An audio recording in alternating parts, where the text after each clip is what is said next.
entre otros factores por magnicidio, quiebre moral del presidente, desgaste del Ejecutivo frente a acción desestabilizadora de las Fuerzas Armadas, sindicalismo, Partido Justicialista y sectores de ultraizquierda.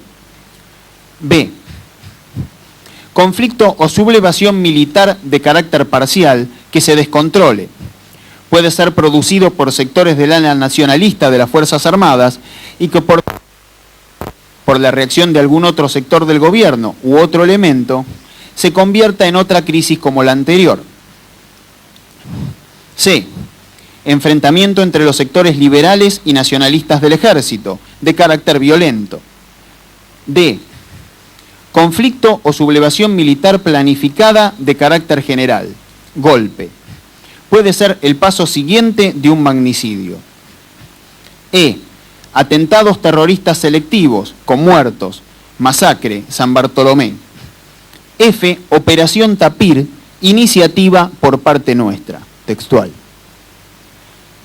Las operaciones a realizar conforme tales hipótesis de conflicto se encuentran plasmadas en el documento Hipótesis de Guerra, incautado también en Graham Bell 2780, Moreno, provincia de Buenos Aires. Allí textualmente se indica que habrían dos fundamentales. Una, la iniciativa por parte del enemigo. Dos, la iniciativa por parte nuestra. La iniciativa por parte enemiga se podría dar en las hipótesis de conflicto B, D y E. Ante ello era el objetivo táctico lograr la insurrección popular mediante la movilización y la violencia de masas. El método a aplicar para lograr tal insurrección consistía en trabajo político previo y propaganda para generar y o generalizar la movilización es fundamental. 1. El poder acceder a los medios de difusión, especialmente la radio. A fin de lograr ese objetivo son requerimientos. El trabajo político con periodistas, compañeros y amigos, conocimiento técnico del funcionamiento general, planta emisora, transmisora, repetidoras, interferencias, etc. Medidas a tomar en caso de que el enemigo se apodere de ellas total o parcialmente. Sabotaje, destrucción, interferencias, etc. Selección del método a utilizar para tomar y mantener una o más emisoras. Planta propia para suplantar eventualmente la radio ocupada por nosotros en caso necesario, para mantener de manera casi permanente la agitación y orientación de la insurrección. 2. El uso de propaganda escrita de tipo insurreccional, cuyos requerimientos son contenido de los volantes, manuales, etc. Tiro, sabotaje, defensa, nociones militares básicas, armamento casero, etc. Dentro de los objetivos militares del grupo, se destacaba la toma de unidades con fines propagandísticos y logísticos.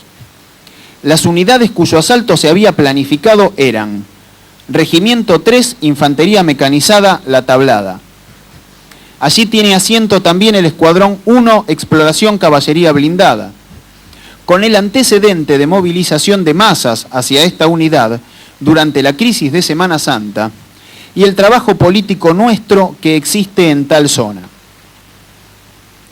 Batallón 601 de Arsenales Esteban de Luca, Bulón, donde también funciona la sección Comunicaciones y radioestaciones de la Dirección General de Material del Ejército, fines logísticos. Batallón 601, Depósito de Arsenales, Domingo Viejo Bueno, Montechingolo, como alternativa a la anterior. Séptima Brigada Aérea, Morón, donde tiene asiento el Grupo Aéreo de Combate 7, helicópteros, y la Compañía 601 de Aviación del Ejército.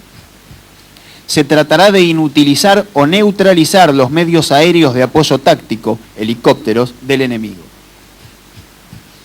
Se priorizará operar militarmente con el apoyo de masas, o sea, con elementos armados dentro de la movilización popular.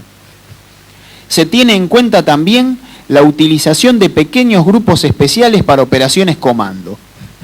dependerá fundamentalmente de la situación política, el estado de las masas y nuestra capacidad operativa. Como otro aspecto de los objetivos militares, se organizó la neutralización de grandes concentraciones enemigas, tales como Campo de Mayo, Colegio Militar y Liceo Militar, con concentraciones de masas en sus puertas de salida y favoreciendo la instalación de contenciones y barricadas en Ruta 8 y 202 y Panamericana. Grupo 101 Artillería Defensa Antiaérea y Grupo 1 Artillería Mecanizada de Ciudadela. Se lo intentará neutralizar con la presencia de masas en su puerta. El armamento principal que posee es más intimidatorio que efectivo en una insurrección. Agrupación Constituyentes, Villa Martelli. Consta de agrupación Talleres, Dirección Material Mecanizado, Batallón Arsenales 101, Batallón Logístico 10, Batallón 601, Ingenieros de Construcción y otras menores. Perdón, señor presidente, perdón, la Fiscalía. ¿Puedo solicitar un par de minutos para que la señora Sibori pueda ir al baño? Sí, interrumpimos entonces unos minutos la audiencia.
En silencio, por favor.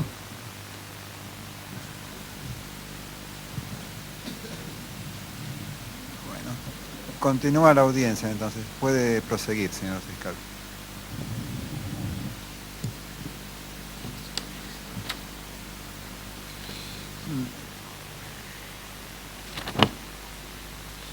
Venía hablando del Batallón Logístico 10, Batallón 601, Ingenieros de Construcción y otras menores. Aparentemente no posee gran poder de fuego, por lo que se intentará neutralizar con la presencia de masas. Escuela de Mecánica de la Armada, Capital, Escuela Superior de Guerra, Escuela Superior Técnica y Regimiento Granaderos a Caballo, Comando Logístico y Regimiento Patricios. Se intentará como objetivo secundario, en base a la situación creada y a nuestras posibilidades, ocupar la sede del Estado Mayor del Ejército y el Batallón 601 de Inteligencia Militar, textual. El último objetivo militar era la contención de posibles refuerzos a la capital federal y Gran Buenos Aires. Regimiento 7 Infantería Mecanizada La Plata, Regimiento 8, Caballería Blindada Magdalena, acceso a Capital por rutas 1 y 2 a través de 2 puentes, Regimiento 10, Caballería Blindada Azul, Regimiento 1, Caballería Blindada Tandil y Regimiento 2, Caballería Blindada Olavarría, acceso a Capital por ruta 3. Regimiento 6, Infantería Mecanizada Mercedes, acceso por ruta 7. Previo estudio detallado de estas vías de acceso, se planificará el modo más adecuado para cortarlas, obstáculos, voladuras, puentes, contenciones, etc. El uso por parte del enemigo del ferrocarril es poco probable por la poca operatividad de este, aunque se tomarán previsiones al respecto. Las referencias a los distintos objetivos militares y su ubicación geográfica, así como los pormenores acerca de su capacidad operativa, obedecían a un detallado conocimiento que de esas circunstancias se había preocupado en tener la conducción del MTP.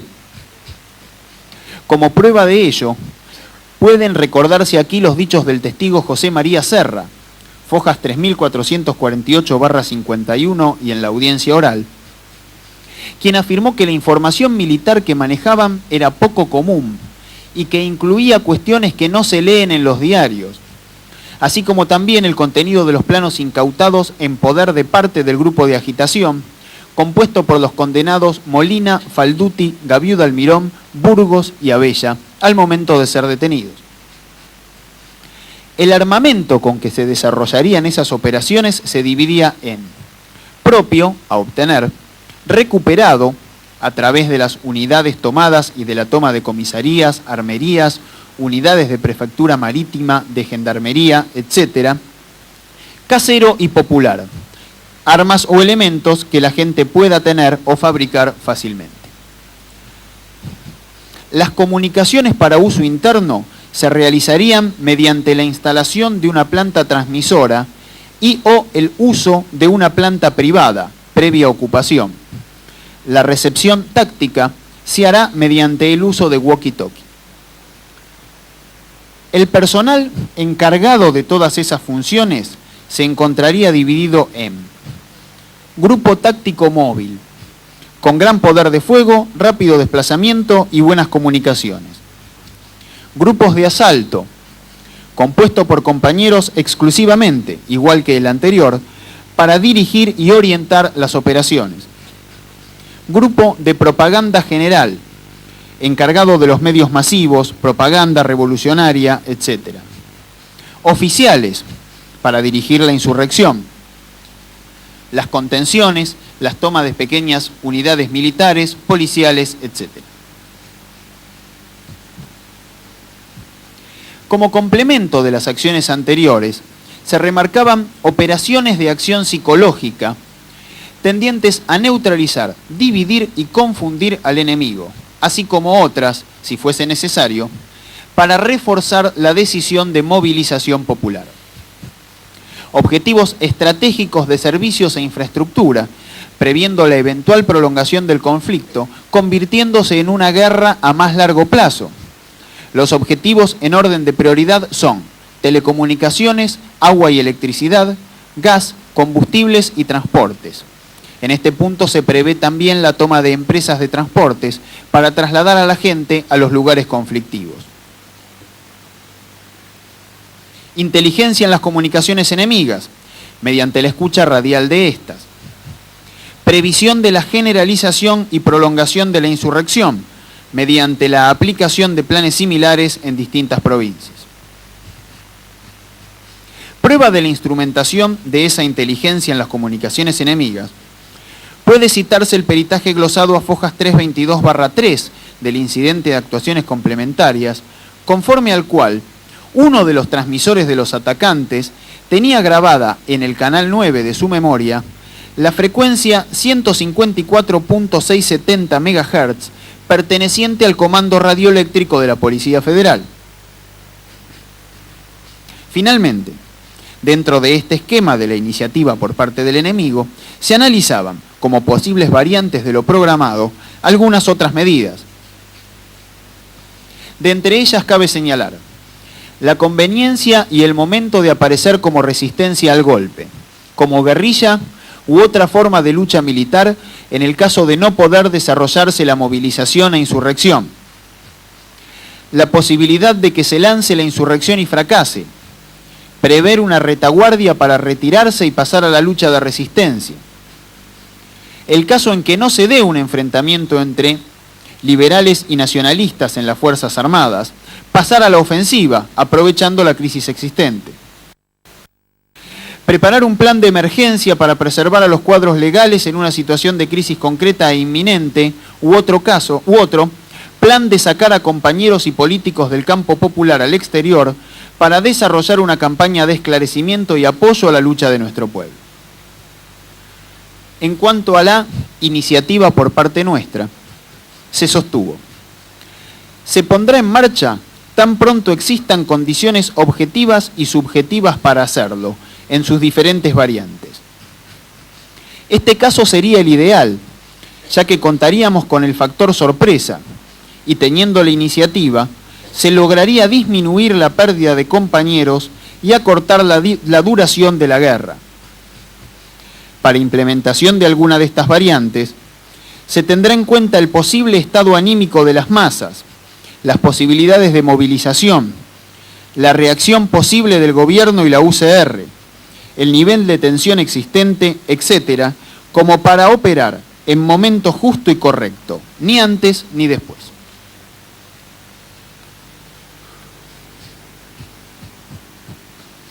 Distintas eran las variantes que permitían iniciar esta ofensiva, a saber, variante A, simulación de golpe de Estado, incluía preparar el estado anímico de la gente mediante la influencia que podamos tener en los medios de difusión, realizar nosotros una noche de San Bartolomé, descabezando los mandos claves y comenzando una ola de sabotajes, toda la operación en una sola noche, creando el desconcierto en las filas enemigas, toma o utilización de medios de difusión masivos y crear la idea de un golpe de Estado por parte de las Fuerzas Armadas, llamando a la movilización popular y poner en marcha todo el plan insurreccional antes desarrollado.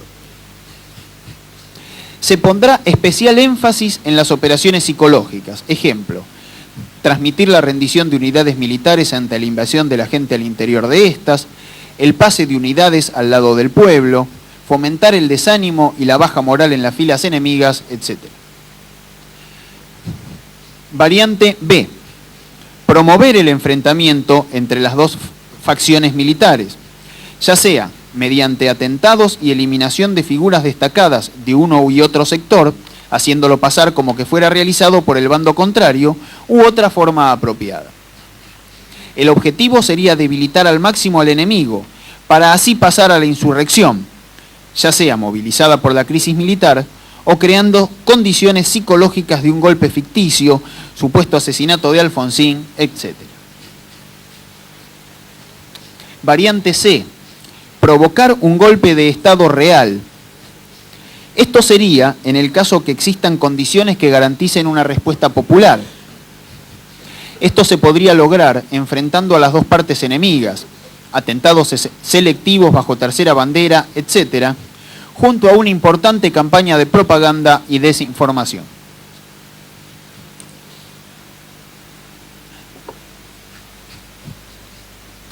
La forma en que se concretaría la toma de radioemisoras, con el objeto de lanzar desde allí la campaña de propaganda y agitación, se diagramó en el cuaderno manuscrito con tapa color celeste, secuestrado en Graham Bell número 2780 de Moreno, provincia de Buenos Aires, cuya escritura, como se dijo, pertenece a Quito Burgos. Conjugando las distintas operaciones allí descritas, podría decirse que el procedimiento sería el siguiente. 1. Reducir la guardia. 2. Irrumpir en los estudios e interrumpir las transmisiones. 3. Reducir al personal. Evitar que dañen los equipos. Evitar que den alguna alarma. Mantenerlo como rehén en un solo lugar. 4. Separar a los operadores para continuar con la transmisión. 5. Controlar los teléfonos. 6. conocer el sistema de alimentación y duración de la pila. 7. Disponer un sistema de defensa de la planta. 8. Transmitir conjuntamente varias emisoras. Luego de ello, se detalla el personal que cumple funciones en Radio Belgrano, Excelsior, Mitre, Splendid, Nacional y Rivadavia, completándose el cuadro con el croquis de la ubicación de las mismas. En el mismo manuscrito se especifica, como vía para lograr la insurrección popular, el lanzamiento de distintas consignas. Entre ellas se destacan: los milicos son un cáncer. Mientras no los extirpemos, no vamos a poder hacer nada. Hay que aniquilar al ejército. Hay que terminar con ellos. Hay que matar milicos. Sumarse al ejército del pueblo para destruir al ejército enemigo. Control territorial de calles, de comisarías, de organizaciones sociales. Así fue que el 23 de enero de 1989, el MTP llevó adelante la variante A de la Operación Tapir. Es decir, simuló un golpe de Estado y atacó el Regimiento de Infantería Mecanizada 3 y el Escuadrón de Exploración de Caballería Blindada 1. Tal ataque lo realizó utilizando, entre otros, un grupo de asalto y otro de propaganda. Desencadenó la lucha con armamento propio y casero, continuándola con estos y con recuperado. Se comunicó internamente empleando walkie-talkies y pretendió convocar al cuerpo social a sumarse al ejército del pueblo. Previo a todo ello, realizó una intensa campaña por distintos medios de comunicación, alertando sobre ese supuesto golpe de Estado, pretendiendo crear así el clima propicio dentro del cuerpo social para una eventual insurrección. Esa planificación anterior justifica, también, el hallazgo en el interior del Regimiento 3 de un listado que incluye las direcciones de las sedes y las plantas transmisoras de 14 radioemisoras, 5 canales de televisión y otros centros de comunicación, grandes antenas, Transradio Internacional, acompañado de un plano donde se grafican esas ubicaciones. Lo mismo puede decirse de los planos secuestrados en el baúl del vehículo donde se movilizaba parte del grupo de agitación, en los cuales están remarcadas las sedes de distintas unidades militares mencionadas en el documento Hipótesis de Guerra. Ver acta de foja 110.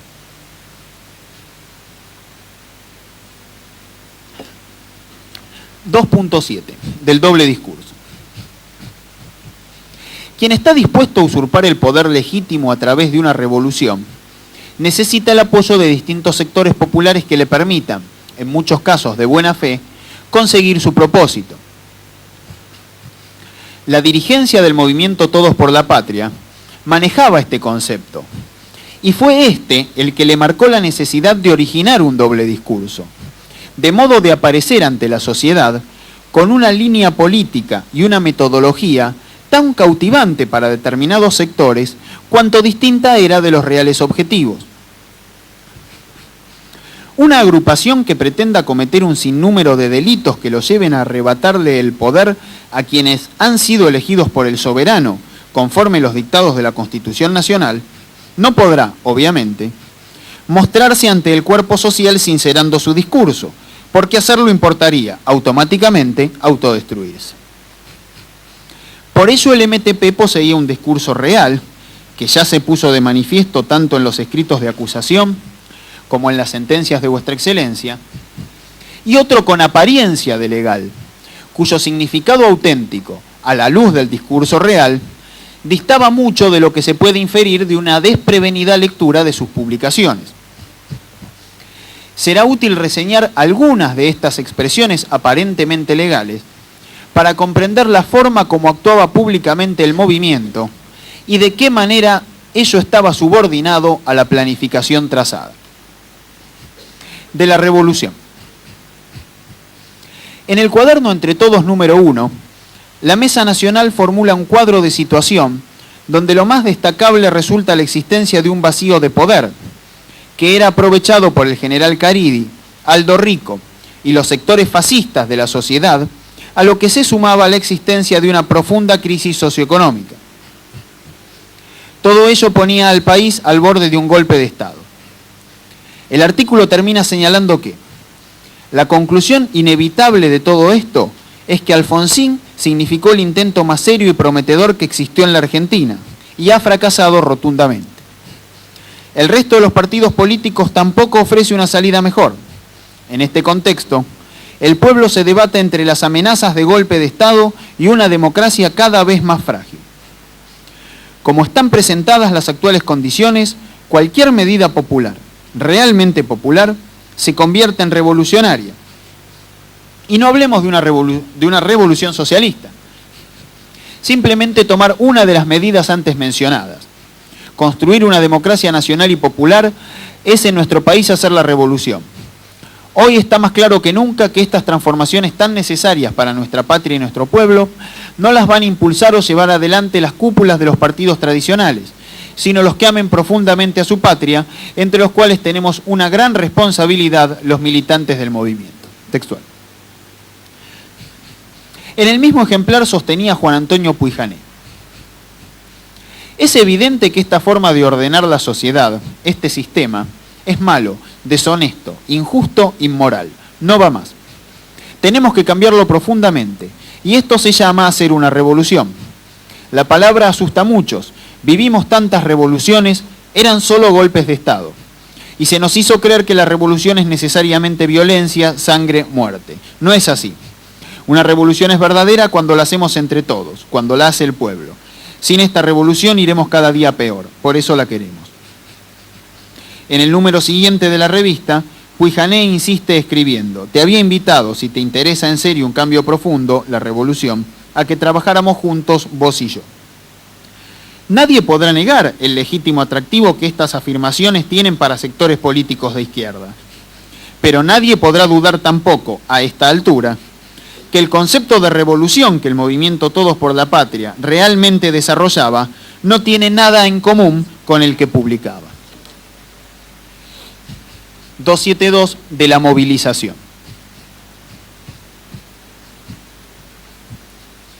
Avanzando sobre el cuadro de situación trazado, el 5 de diciembre de 1988, Jorge Baños y Juan Antonio Puig-Jané expresaron, a través de un comunicado de prensa secuestrado en Tucumán 2250 Capital Federal, que ha comenzado una nueva etapa en la vida política del país, que desde anoche ya vive una democracia fuertemente restringida y extremadamente formal, donde los que realmente mandan son los militares. Trabajando con la idea de recoger el apoyo popular ante el supuesto golpe de Estado que el MTP pregonaba, se efectuaron diversas publicaciones. Por ejemplo, en el volante Resistamos la amnistía y el golpe, rubricado por Enrique Haroldo Gorriarán Merlo, Juan Antonio Puig-Jané, Juan Manuel Baños, Carlos Alberto Burgos, Roberto Felicetti y Francisco Javier Provenzano, secuestrado en Sanabria 634 de Morón, provincia de Buenos Aires, domicilio de Gustavo Alberto Mesuti, se critica la solución dada al conflicto militar y se finaliza diciendo: como todo esto no terminó, el pueblo sabe que tiene que confiar en sus fuerzas y estar alerta para aislar a los insurrectos, para impedirles, mediante la resistencia civil, que atenten contra la democracia. En el panfleto titulado Por la unidad del pueblo contra el golpe, también secuestrado en Sanabria 643 de Morón, provincia de Buenos Aires, se dijo: los milicos asesinos dan otro golpe de Estado. Los políticos no hacen nada. El pueblo debe tomar en sus manos el destino de la patria. Juntémonos en nuestros barrios, nuestras fábricas, universidades, escuelas, por encima de toda bandería política.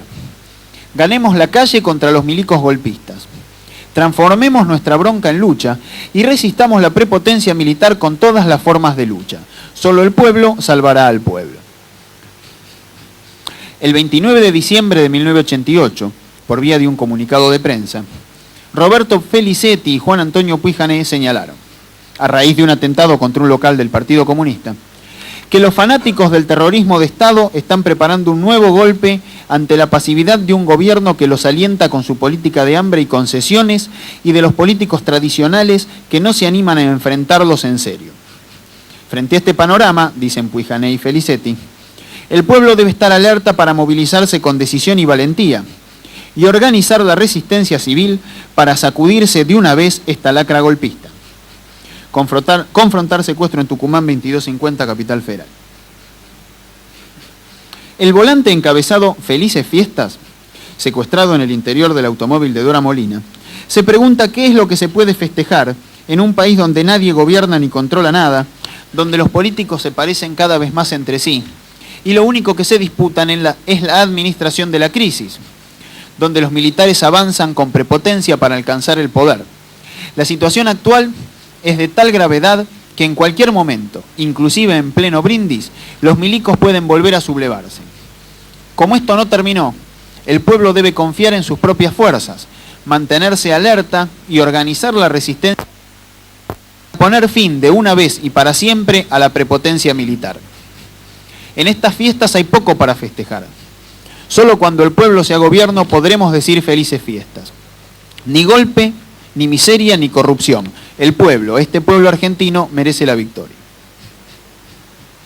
En el denominado Es la hora del pueblo, incautado también en el interior del citado automóvil, se describe una situación similar y se ofrece como solución. La única y verdadera solución está en manos del pueblo.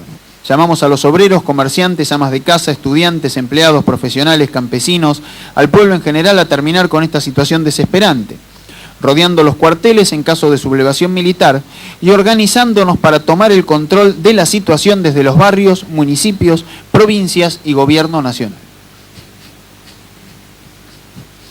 En el manifiesto Autoconvocatoria a la Militancia, que se secuestrara en Sanabria 643 de Morón, provincia de Buenos Aires, se expresa que en caso de rebelión militar abierta, se debe lograr la unidad de acción en base a la máxima participación ciudadana en la ocupación y control del territorio, su casa, calle, barrio, sociedad de fomento, comités, unidades básicas, fábricas, municipios, ciudad, etc.